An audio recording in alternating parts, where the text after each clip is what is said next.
النادي اللي يقدر يدفع اكتر من نص مليار جنيه في عدد شهور قليل جدا، ده ازاي نادي بيتكلم على امور ماديه صعبه؟ المشكله عندك انت، المشكله في افرادكم، المشكله مع ناسكم.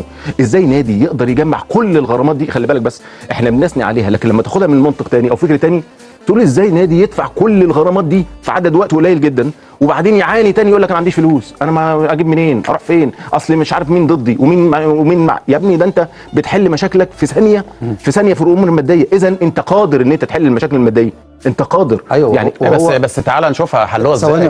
تعالى نشوفها حلوها ازاي. ثواني خلينا نشهد ان المجلس الحالي اللي عمل اللي حضرتك بتقوله ده كله، لا هو انجز، خد الكونفدراليه وخد السوبر الافريقي. يعني الناس اللي اشتغلت في وقت قصير جدا ودفع فلوس النهارده، حتى مشكله اشنبونج اتحلت. انا خلاص ما فيش وقت قيد. عشان اوصل بس الفكره، انت في عدد قليل جدا من الايام والشهور قدرت تتخطى